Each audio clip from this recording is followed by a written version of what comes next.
Hello aspirants, welcome back to Pariksha Sarathi. यहाँ मिलेगा आपको ऐसा करंट अफेयर एनालिसिस जो डायरेक्टली आपके UPSC, UPPSC, BPSC and EPFO जैसे एग्जाम्स के लिए इंपॉर्टेंट होगा। आज है 28 अगस्त 2025 एंड मैं महिमा मिश्रा प्रेजेंट करती हूँ आज का current affair analysis session. And I hope आप अपनी तैयारी में लगातार मेहनत कर रहे होंगे एंड अपने आने वाले एग्ज़ाम्स के लिए एक एक दिन को पूरी तरह से यूटिलाइज़ कर रहे होंगे। आज देखते हैं कवर क्या क्या करना है हमें। सबसे पहले देखेंगे प्रीलिम्स क्विक रिकैप। ये एक क्विक रिकैप होता है आपके प्रीलिम्स के लिए जो हमने यह स्टडी पढ़ा है, ठीक है, ताकि आपको लंबे समय तक चीज़ें याद रहें आपके रिवीजन से। फिर देखेंगे वेदर यू रिकॉल। यहाँ पे करते हैं जी हम MCQ प्रैक्टिस, जिसके आंसर्स आप लोग देते हैं कमेंट सेक्शन में, ठीक है। फिर देखेंगे डे टू डे, आज कौन सा डे या फिर फेस्टिवल सेलिब्रेट किया जाता है। नेक्स्ट देखेंगे पीएम ने एक्सटेंड की है स्वनिधि लोन। इम्पॉर्टेंट क्या है, स्वनिधि योजना, ठीक है, लोन। नेक्स्ट उम्मीद पोर्टल, ये मिनिस्ट्री ऑफ माइनॉरिटी अफेयर्स के अंडर है, आज न्यूज़ में है, पढ़ेंगे क्या है उम्मीद पोर्टल, ठीक है। नेक्स्ट ये आपके किसके लिए इम्पोर्टेंट है, ये वुल्नरेबल एंड वीकर सेक्शन के लिए इम्पोर्टेंट है इन GS पेपर 2 एंड प्रीलिम्स के लिए इम्पोर्टेंट है। फिर क्या है, साइंटिस्ट ने डिस्कवर किया है क्वाड्रपल स्टार सिस्टम, ये भी आपके प्रीलिम्स के लिए इम्पोर्टेंट है, ठीक है। क्वाड्रपल स्टार सिस्टम के बारे में पढ़ना, क्योंकि साइंस से रिलेटेड स्टेटमेंट बना के जो क्वेश्चन आते हैं उसमें समझना मुश्किल हो जाता है, ठीक है। इसीलिए जो चीज़ें न्यूज़ में है ना वो पढ़नी इम्पॉर्टेंट है।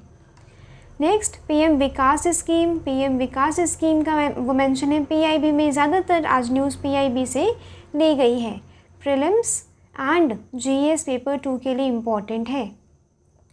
Next glanders disease. Glanders disease भी आपके प्रीलिम्स के लिए इम्पॉर्टेंट है। किसको होती है, क्या होती है ये ग्लैंडर डिजीज़, किसके द्वारा होती है, ये इम्पॉर्टेंट हो जाता है प्रीलिम्स के लिए।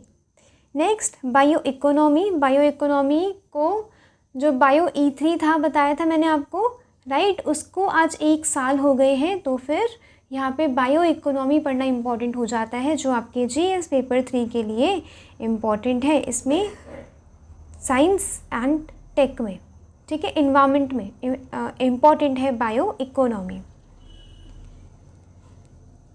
10th क्या है जी, एक्सरसाइज ब्राइट स्टार हम पढ़ेंगे। किन के बीच में कंडक्ट किया जा रहा है, क्या है इस एक्सरसाइज के उसमें, ठीक है, this is important for your prelims, ये हम पढ़ेंगे। 11th है एनुअल सर्वे ऑफ इंडस्ट्रीज़। यहाँ पे डाटा इम्पॉर्टेंट है, ठीक है।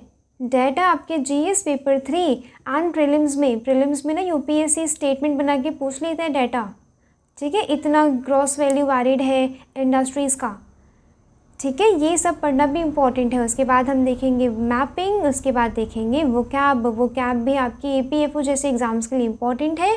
अब EPFO भी एग्ज़ाम आने वाला है, ठीक है, तो अगर आप प्रिपेयर कर रहे हैं तो इम्पॉर्टेंट हो जाता है। खैर पूरा करंट अफेयर का सेशन आप लोगों के लिए इम्पॉर्टेंट हो जाता है EPFO जैसे एग्ज़ाम्स के लिए। UPPSC हो गया, BPSC हो गया एंड EPFO हो गया, ठीक है। प्रीलिम्स क्विक रिकैप देखेंगे। सबसे पहले देखेंगे शंघाई कोऑपरेशन ऑर्गेनाइजेशन, हमने पढ़ा था कल, ठीक है। मीटिंग होने वाली है 31 अगस्त से 1 सितंबर तक जो मीटिंग होगी शंघाई कोऑपरेशन ऑर्गेनाइजेशन की, तो इम्पॉर्टेंट हो जाता है इसे पढ़ना क्योंकि न्यूज़ में है। फाउंड की गई थी इन 2001, कौन कौन सी कंट्रीज़ ने इसे इस्टेब्लिश किया था, China, Russia, Kazakhstan, Kyrgyzstan, Uzbekistan and Tajikistan.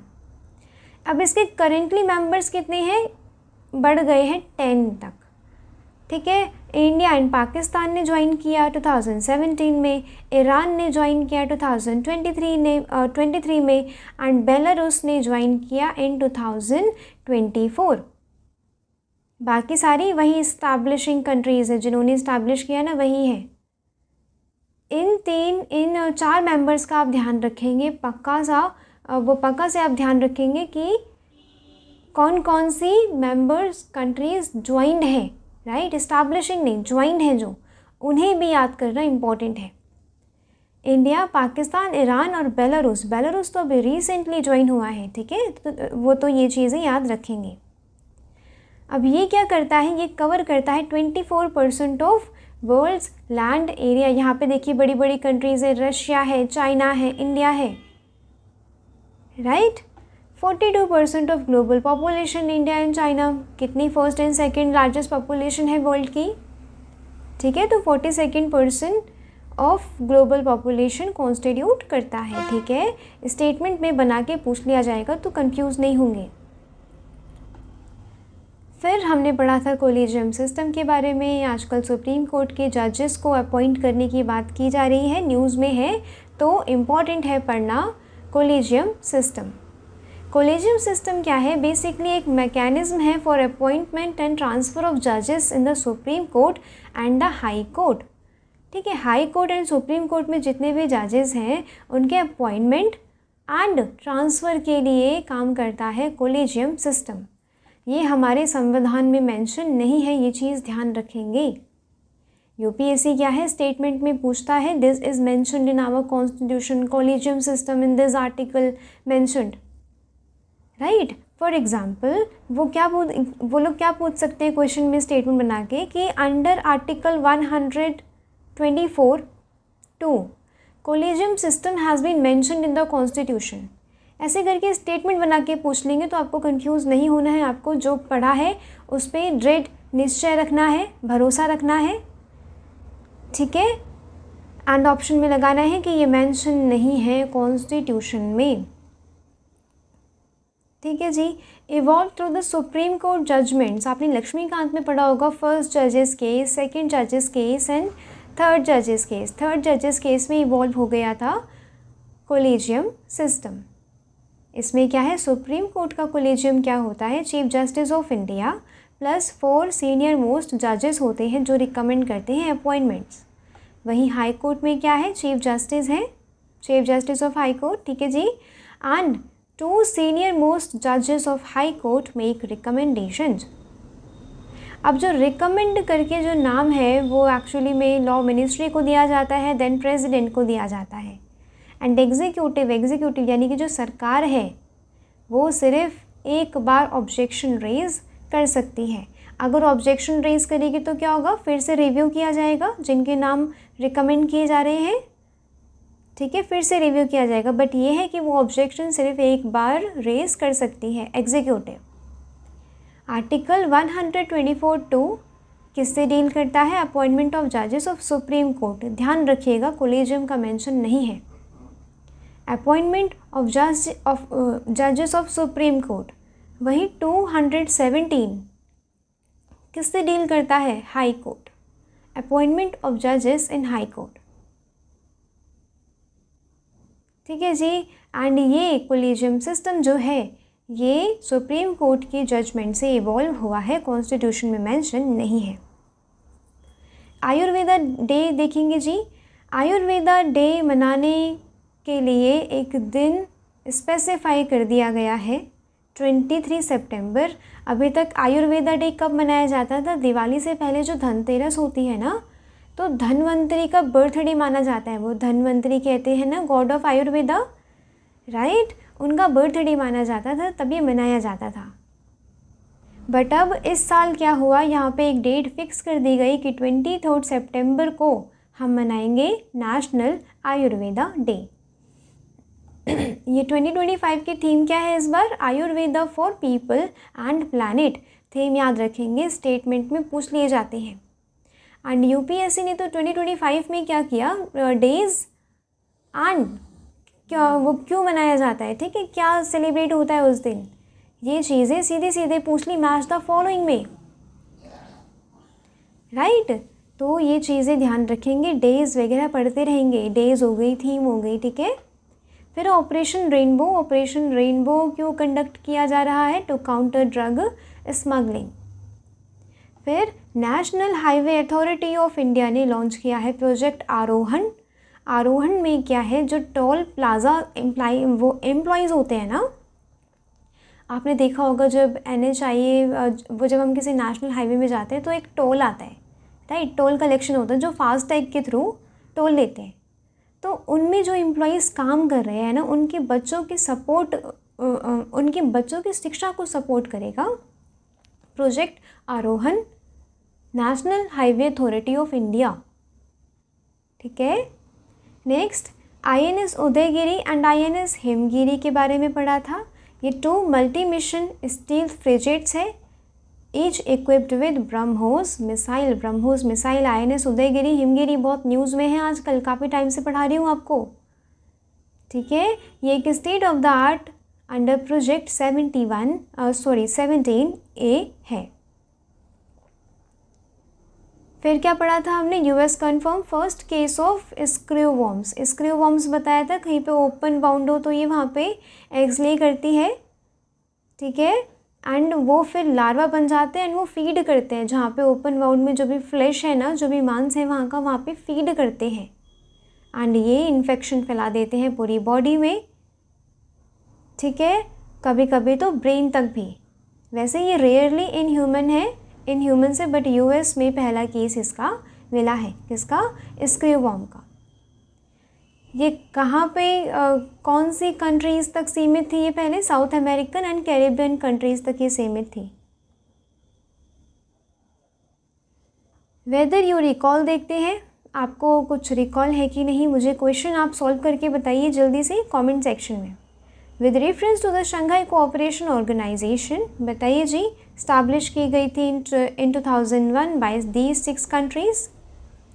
China जिनमें से कौन सी है? China, Russia and Uzbekistan included है। ईरान एंड बेलारूस ने ज्वाइन किया है as full members only after the India and Pakistan did. The organization today accounts for nearly 1/4 of the world's land area and 2/5 of the global population. Same ऐसा statement UPSC वो पूछता है। ठीक है, आप लोग जल्दी से मुझे आंसर करिए कमेंट सेक्शन में। नेक्स्ट, प्रोजेक्ट 17A के बारे में बताइए।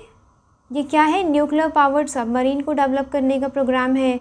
ये state of art steel frigate है अंडर वो Indian navy. Indigenous ballistic missile defence system है या फिर सैटेलाइट नेविगेशन सिस्टम है विद मिलिट्री एप्लीकेशंस। मुझे आंसर करिएगा कमेंट सेक्शन में। आप लोग आंसर नहीं करते, ठीक है?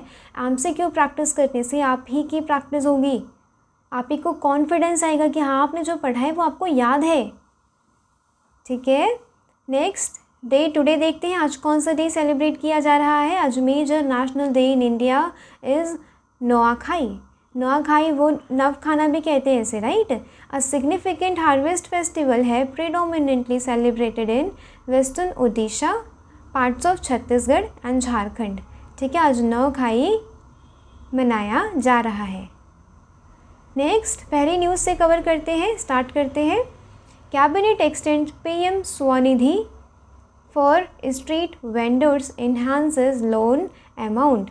यहाँ पे PM स्वनिधि स्कीम को, लोन को, जो लोन था स्कीम के अंदर उसे एक्सटेंड कर दिया गया है टिल March 31, 2030 तक। ठीक है, एक्सटेंड कर दिया गया है। लॉन्च की गई थी ये इन 2020।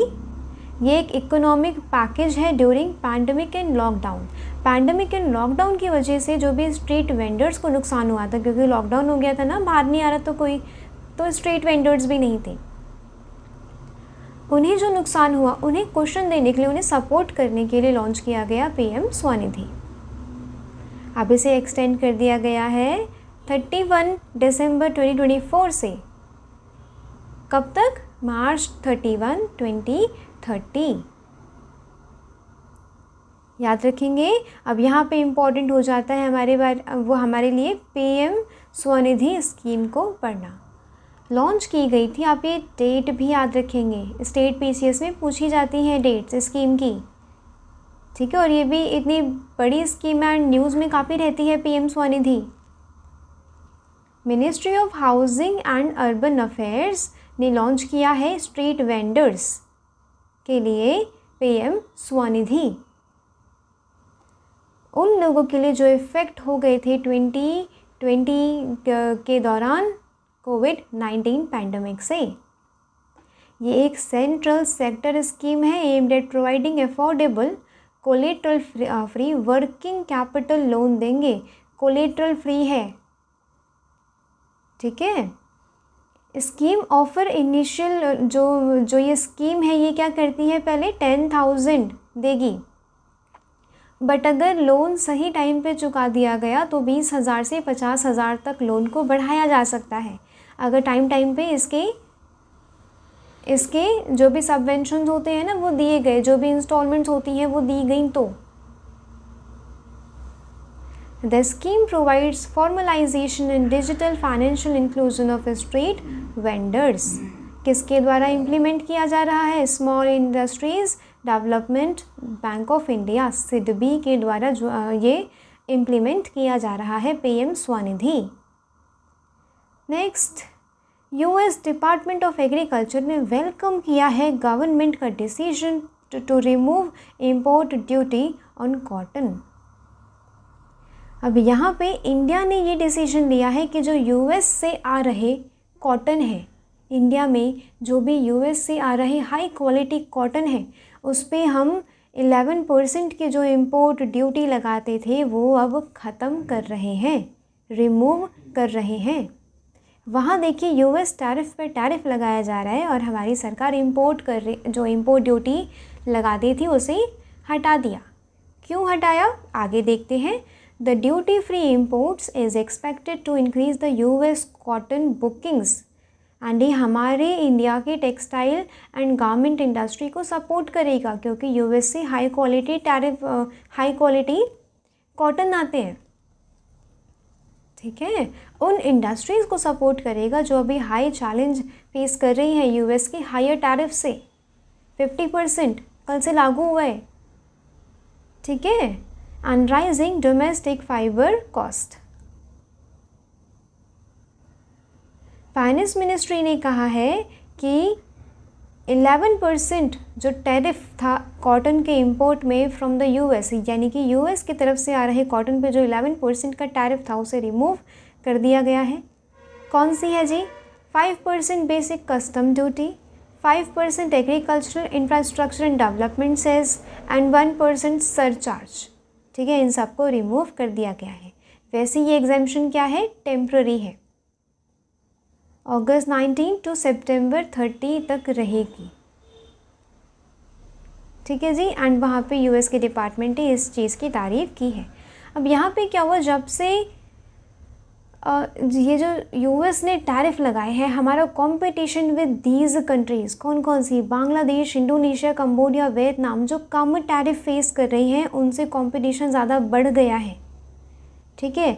तो हमें अपने जो भी डोमेस्टिक प्रोड्यूसर्स हैं उन्हें सपोर्ट करना पड़ेगा। यूएसडीए की तरफ से स्टेटमेंट क्या आई है, ये हेल्प करेगा इंडिया के टेक्सटाइल एक्सपोर्टर्स को to access cheaper and high quality raw material, particularly US cotton, जो वैल्यूड है किस चीज़ के लिए, कंटामिनेशन फ्री वो के लिए, ठीक है। यहाँ पे कह रहे हैं कि इंडिया को बहुत फ़ायदा करेगा और वो जो अपनी तरफ से टैरिफ्स लगा रहे हैं वो ये चीज़ वो नहीं सोच रहे हैं, ठीक है। देखिए इंडिया की दरिया दिली, खैर हमारे लिए भी इम्पोर्टेंट था, हमारे अपने सेक्टर्स को भी तो सपोर्ट करना पड़ेगा वो सरकार को। नेक्स्ट क्या है जी, scientist discover quadruple star system. अब ये क्वाड्रपल स्टार सिस्टम क्या होता है देखते हैं। A team of scientist has discovered a rare quadruple star system in the Milky Way. The system UPM and कुछ नंबर्स हैं जो याद करने की ज़रूरत बिल्कुल नहीं है। यूपीएम एंड ये याद रखेंगे आप बाप, ठीक है, AAB BAB आप बाप, ठीक है, याद रखेंगे। ये यूपीएम के साथ साथ नंबर्स याद करने की ज़रूरत नहीं है बीच में, ठीक है। Consist a pair of cold brown dwarfs orbiting a pair of young red dwarf star, a configuration never seen before, यानी कि यहाँ पे एक ब्राउन ड्वार्फ स्टार है, वो सर्कल कर रहा है किसे, रेड ड्वार्फ स्टार को। थोड़ा बहुत समझते हैं कि ये ये जो ब्राउन ड्वार्फ्स होते हैं ये क्या होते हैं। Brown dwarfs are curious celestial bodies that share some similar, ये सिमिलैरिटीज़ वो शेयर करते हैं with stars and other with planets. For instance these objects form like a star from collapsing of clouds of dust and gas. ठीक है. अब but इनके पास इतना enough mass नहीं होता to consistently fuse hydrogen, and hydrogen ही important है एक स्टार को शाइन करवाने के लिए. बट इनके पास उतना कंसिस्टेंटली इतना इनफ मास नहीं होता कि ये फ्यूज़ कर सके हाइड्रोजन को. तो इसीलिए इन्हें कहा जाता है फेल्ड स्टार. फेल्ड स्टार मतलब चमकने में फेल हो गए, इसीलिए इन्हें ब्राउन डॉर्फ कहा जा रहा है. They have atmosphere similar to the gas giants, जैसे कि जुपिटर एंड सैटर्न. ऐसा इनके जैसे एटमॉस्फेयर हैं वो इन वाले स्टार्स पे.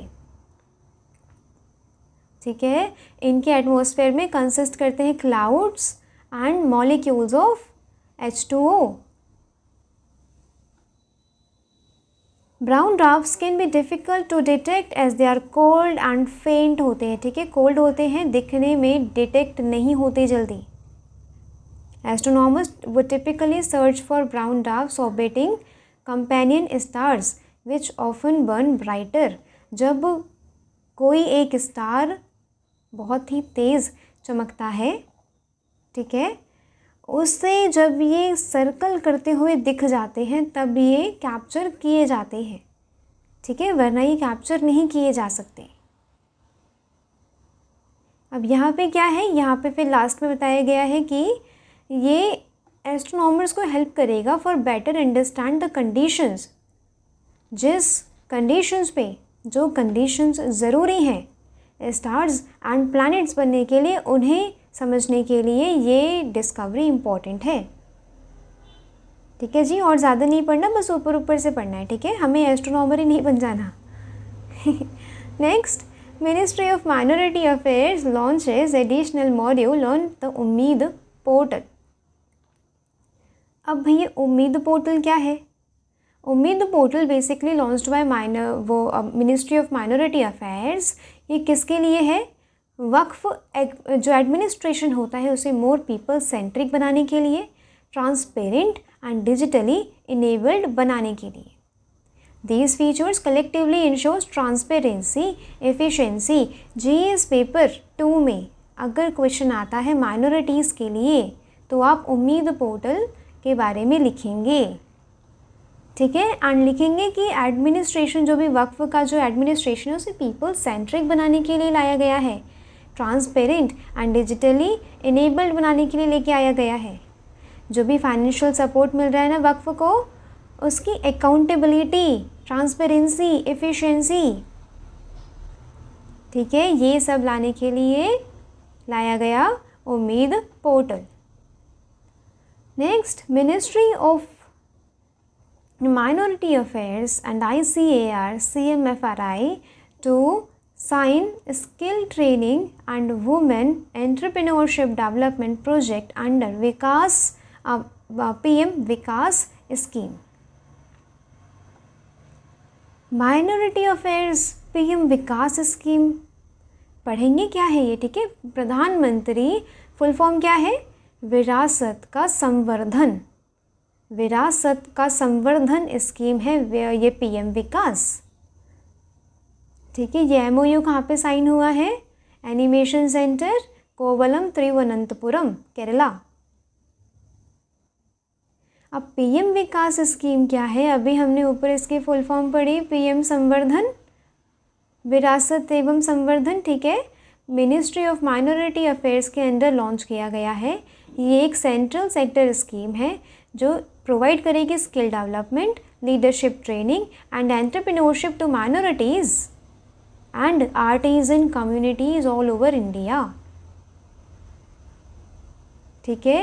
ये preservation of traditional arts and crafts पे भी ध्यान देती है. डेवलपमेंट ऑफ माइनर कम्युनिटीज़ हैं, जो माइनॉरिटीज़ हैं उनके विकास पे भी ध्यान देती है. PM विकास ने कंसोलिडेट किया है या फिर सबस्यूम्ड किया है ये 5 स्कीम. सीखो और कमाओ, ये सारी किसकी है? माइनॉरिटी अफेयर्स मतलब जो माइनॉरिटीज़ के लिए ये वाली स्कीम है, ठीक है। सीखो और कमाओ। उस्ताद क्या है? Upgrading the skills and training in traditional arts and crafts for development. फिर हमारी धरोहर स्कीम को भी यहाँ पे सबस्यूम किया गया है। नई रोशनी नई मंजिल, इन सारी स्कीम्स को सबस्यूम्ड करके लाया गया पीएम विकास स्कीम, प्रधानमंत्री विरासत का संवर्धन। याद रखेंगे, इम्पॉर्टेंट है, ठीक है, आपके प्रीलिम्स के लिए भी इम्पॉर्टेंट है। एंड जीएस पेपर 2 में जो वुलनरेबल एंड वीकर सेक्शन है ना, जिसमें माइनॉरिटीज़ के लिए है, उसमें भी इम्पॉर्टेंट है। Revised national plan rolled out to eradicate glanders, ठीक है। Government steps up equine disease control major. अब यहाँ पे क्या है, ग्लैंडर जो डिज़ीज़ होती है ये कॉज कर रही है हॉर्सेस को, म्यूल्स, जो डोंकीज़ होते हैं, ठीक है, और ये रिस्क पोज करती है कि other animal as well as human में फैल सकती है। तो ग्लैंडर डिजीज़ को काउंटर करने के लिए, इरेडिकेट करने के लिए यहाँ पे सरकार के द्वारा स्टेप्स लिए गए हैं। ग्लैंडर्स कॉज्ड बाय बैक्टीरियम, सबसे पहले तो याद रखेंगे वायरस नहीं, पैरासाइट नहीं, कोई फंजाई नहीं, ठीक है। यहाँ पे बैक्टीरिया के द्वारा ये डिज़ीज़ कॉज की जाती है। कौन सा बैक्टीरिया है भाई? बुरखोल्डिया मेलाई। बुरखोल्डिया मेलाई के द्वारा ये डिज़ीज़, ये बीमारी जानवरों में फैलती है। The disease is notifiable under the prevention and control of infectious and contagious diseases in animals. 2009 का जो एक्ट है, ठीक है, prevention and control of infectious and contagious diseases in animals, उसके अंदर ग्लैंडर्स को नोटिफाइबल एक डिजीज़ बताया गया है, ठीक है, नोटिफाई किया गया है। नेक्स्ट देखेंगे भाई, India's bio economy to touch $300 billion by 2030। ये किन्होंने बोला है? जितेंद्र सिंह। जितेंद्र सिंह कौन है? Union ministry of science and tech. अब यहाँ पे bio E3, biotechnology for economy environment and employment, उसे 1 साल पूरे हो गए हैं, ठीक है। तो इसके 1 साल पूरे होने के दिन क्या किया गया? बायो E3 चैलेंज लॉन्च किया गया एंड कंट्री का first national bio foundry network establish किया गया। इम्पॉर्टेंट है किसके बारे में पढ़ना? बायो इकोनॉमिक्स के बारे में पढ़ना, which is important for your GS paper 3। Environment है ना उसमें, बिल्कुल इम्पॉर्टेंट है उसमें, ठीक है। As per the United Nation food and agricultural organisation, bio economics होता क्या है? ये है production, use and conservation of biological resources. पता चल रहा है ना? Production, use and conservation of biological resources including related knowledge, science and technology उससे रिलेटेड हो गई, जो innovation to provide information, product, processes and services to all economic sector. Basically कुछ नहीं है। बायो इकोनॉमिक्स आप नाम से समझिए कि इकोनॉमी में जितने भी सेक्टर्स हैं, जैसे कि एम्प्लॉयमेंट है, इंडस्ट्रीज़ है, ठीक है, वहाँ पे बायो टेक्नोलॉजी का यूज़ करना, इसे बोलेंगे बायो इकोनॉमिक्स, ठीक है, ताकि एक सस्टेनेबल इकोनॉमी की तरफ हम जा सकें। एग्जाम्पल्स क्या है? Food system occupy the largest niche in bio economy, जैसे कि सस्टेनेबल एग्रीकल्चर है, sustainable fishing, forestry and aquaculture, food and feed, ये मैन्युफैक्चरिंग बायो बेस्ड प्रोडक्ट्स हो गए, जैसे कि बायो प्लास्टिक, बायोडिग्रेडेबल क्लोथिंग। देख लीजिए इम्पोर्टेंट कितना है ये इकोनॉमी के लिए, ठीक है। तो बायो इकोनॉमिक्स इम्पॉर्टेंट हो जाती है।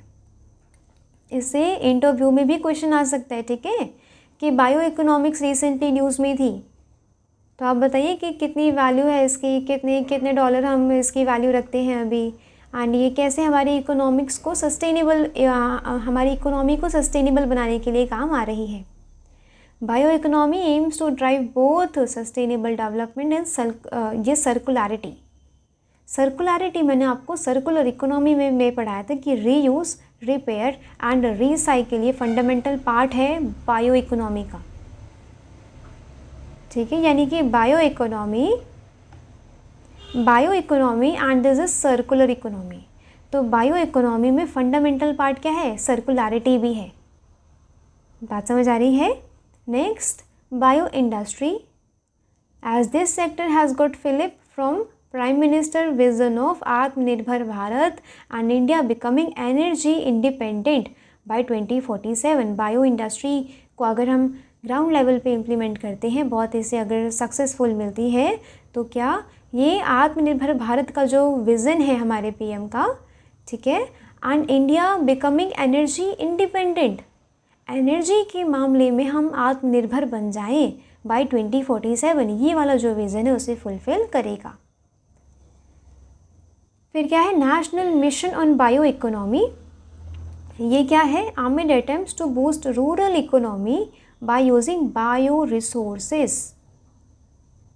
National mission on bio economy launch किया गया by institute of bio resources and sustainable development under the ministry of science and tech in 2016। बात समझ आ रही है, किसने लॉन्च करी। अब यहाँ पे बायो इकोनॉमी है तो कृपया करके वो ministry of forest environment and climate change में मत जाइएगा, ठीक है। वो ऑप्शन होगा, पक्का होगा वो ऑप्शन अगर एग्ज़ाम में आता है ये प्रीलिम्स में, तो ठीक है। Ministry of forest environment and climate change में नहीं जाना है। ये वाली जो आप बायो इकोनॉमी को सोचिए कि बायो टेक्नोलॉजीज़ का यूज़ करके इकोनॉमी को आगे बढ़ाया जा रहा है, एंड बायोटेक किसका पार्ट है, साइंस एंड टेक का पार्ट है, ठीक है जी, सिलेबस में। Next, over 700 armed forces personnels gear up to participate in exercise Bright Star 2025। Exercise bright Star क्या है, is a multilateral exercise hosted by Egypt in conjunction with the US. Since 1980 से ये exercise practice की जा रही है, exercise bright star, and is among the largest tri services multilateral exercises in the region. नाम याद रखेंगे, एक्सरसाइज ब्राइट स्टार, ठीक है, Egypt and US. Next, annual survey of industries results for 2023 and 24 latest data है, आपके GS paper 3 के लिए important है। जो मैं पीडीएफ दूंगी ना अभी लेक्चर के बाद, पढ़िएगा, ज़रूर से पढ़िएगा एंड लिखिएगा, सारी डाटा इम्पोर्टेंट है, ठीक है, लिखिएगा। Gross value added grew by 11.89% in the current prices in the 2023 to 24 over the previous year। Gross value added में इजाफा हुआ है by 11.89%। इंडस्ट्रियल आउटपुट बढ़ा है 5.80, प्रीवियस ईयर से अभी 5.80 इंडस्ट्रियल आउटपुट बढ़ा है। एम्प्लॉयमेंट सेक्टर बढ़ा है, ठीक है। अगर आप ये रीसेंट डेटा देंगे अपने आंसर में तो एग्जामिनर को पता चलेगा कि आप करंट अफेयर से कितने अवेयर हैं, ठीक है। टॉप 5 इंडस्ट्रीज़ बहुत इन रिस्पेक्ट ऑफ जो ग्रॉस वैल्यू एडेड प्रोडक्ट है ना, उसमें बहुत कंट्रीब्यूट करती हैं। Basic metal, motor vehicles, chemicals and chemical product, food product and pharmaceuticals, ठीक है। एंड टॉप 5 स्टेट्स कौन से हैं एम्प्लॉयमेंट के उसमें, ठीक है, एम्प्लॉयमेंट के लिए, Tamil Nadu, Gujarat, Maharashtra, UP and Karnataka. Important, very very important data for your prelims as well as your mains, and interview में भी बोलने के लिए इम्पॉर्टेंट है। इंटरव्यू में क्या होता है, आपको अपनी जो आर्ग्यूमेंट है वो सपोर्ट करना पड़ता है डेटा के साथ, एज वेल एज आंसर, मतलब जो मेंस आंसर राइटिंग होती है उसमें भी यही होता है, ठीक है, मेंस में भी, कि आप डाटा ये ना कहें कि बहुत एम्प्लॉयमेंट बढ़ रही है, नो, आप डाटा बताएं कितनी एम्प्लॉयमेंट बढ़ रही है, पिछले साल से अब कितनी बढ़ी है, या कौन कौन सी वो स्टेट्स हैं जो एम्प्लॉयमेंट में आगे हैं। स्टेट्स याद रखेंगे, तमिलनाडु, गुजरात, महाराष्ट्र, यूपी, कर्नाटका। नेक्स्ट, आज मैपिंग करते हैं भाई। मैपिंग ये क्या दिख रहा है आपको, ऑस्ट्रेलिया, ठीक है, यहाँ पे दिख रहे हैं ऑस्ट्रेलिया के डेजर्ट, ऑस्ट्रेलियन डेजर्ट। स्टार्ट करते हैं ग्रेट सैंडी डेजर्ट से।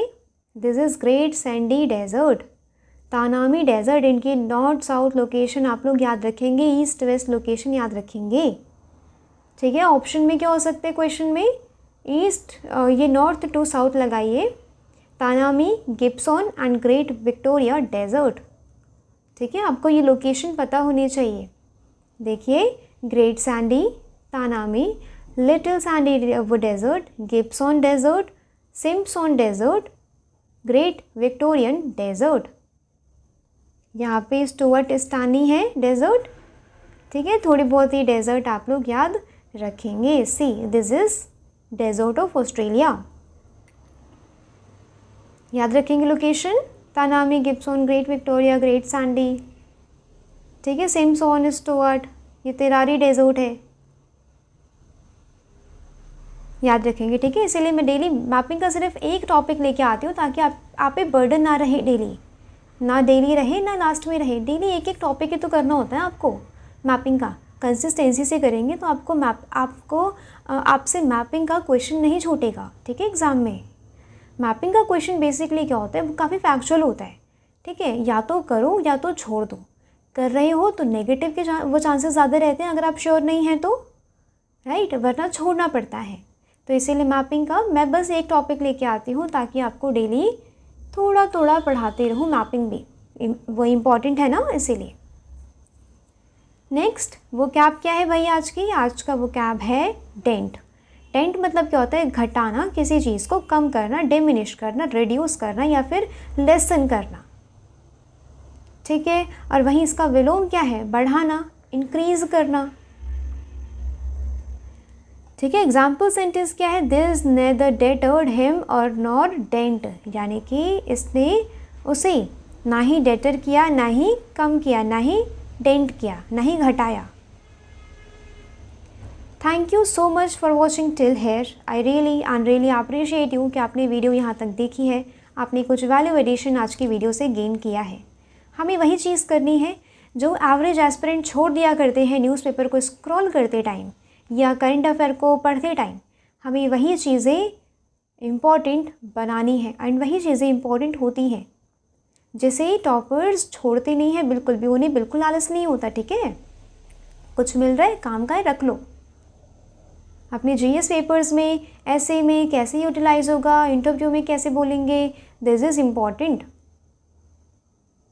ठीक है, ये नहीं कि न्यूज़पेपर पढ़ लिया, स्क्रॉल कर दिया, बस आज का मेरा टास्क ख़त्म हो गया। नो, ऐसे करना है तो ये भी मत करिए। ठीक है, आपका उतना भी टाइम बचेगा फिर। जिन टॉपर्स ने करंट अफेयर को अच्छे से एनालाइज किया ना, उसे इसकी वैल्यू पता है, उन लोगों को इसकी वैल्यू पता है। वो लोग इसीलिए कहते हैं कि न्यूज़पेपर तो बहुत ही ज़्यादा इम्पॉर्टेंट है, इसीलिए एनालाइज करना इम्पॉर्टेंट है करंट अफेयर। ठीक है, न्यूज़पेपर से भी, पीआईबी से भी, ये दो इम्पॉर्टेंट सोर्सेज आप डेली एनालिसिस में रखिए। ठीक है, उसके बाद मंथली जो भी मैगजीन्स होती हैं वो वाली कवर कर लिया करिए प्रीलिम्स मेंस के लिए। ठीक है, आपका करंट अफेयर पूरा कंप्लीट हो रहा है इससे। और जो मैं डेली पढ़ाती हूँ ना, अगर उसी को अगर आपने कंसिस्टेंटली फॉलो किया है ना, मैं प्रीलिम्स और मेंस दोनों का पढ़ाती हूँ, मैपिंग के साथ पढ़ाती हूँ। आपको कोई वो मंथली मैगजीन फॉलो करने की ज़रूरत नहीं पड़ेगी अगर आपने डेली के नोट्स बनाए हैं तो। पर अगर डेली नहीं, कंसिस्टेंसी के साथ नहीं, कभी वीडियो देखी, कभी नहीं देखी, कभी नोट्स बनाए, कभी पीडीएफ वो नहीं खोली, नहीं बनाए नोट्स, फिर तो आपको मंथली मैगज़ीन पढ़नी ही पड़ेगी। फिर देखिएगा आखिरी में 15-16 मैगजीन्स हो जाती हैं वो जब एग्ज़ाम आता है प्रीलिम्स वाला। तो फिर इसीलिए ना मैं कहती हूँ आपको नोट्स बनाना इम्पॉर्टेंट है। लेक्चर की पीडीएफ टेलीग्राम चैनल पर मिल जाएगी, जिसकी लिंक आपको नीचे डिस्क्रिप्शन बॉक्स में मिलेगी। कमेंट करके बताइएगा वीडियो कैसी लगी, क्या मैं आज अच्छे से वैल्यू ऐड करवा पाई आपकी प्रिपरेशन में कि नहीं। कमेंट करके बताइएगा आंसर्स जो भी मैंने आज क्वेश्चन पूछे हैं। मेरा मेन मोटिव यही रहता है कि मैं कुछ वैल्यू ऐड करवा पाऊँ जो मैंने अपनी प्रिपरेशन से सीखा है, जो मुझे लर्निंग्स मिली है ना, वो मैं आपको दे पाऊँ, आपको सिखा पाऊँ। ठीक है, शेयर करिएगा वीडियो अगर थोड़ी सी भी वैल्यूएबल लगी हो, एंड सब्सक्राइब किए बिना नहीं जाइएगा अगर मैंने थोड़ी सी भी हेल्प करी हो आपकी। ठीक है, आपका सब्सक्रिप्शन एक जो बिल्कुल फ्री ऑफ कॉस्ट है, एक क्लिक मेरे लिए बहुत बड़ा इंसेंटिव है एंड सपोर्ट है। मुझे ये कंसिस्टेंट रहने में हेल्प करता है। ठीक है, मोटिवेट करता है कि हाँ मुझे डेली वीडियो बनानी है, चाहे कुछ भी हो, तबीयत कितनी भी ख़राब हो, वीडियो बनानी ही है। ठीक है, तो सब्सक्राइब करिएगा एंड मिलते हैं कल। तब तक के लिए अपना ध्यान रखिएगा। जय हिंद।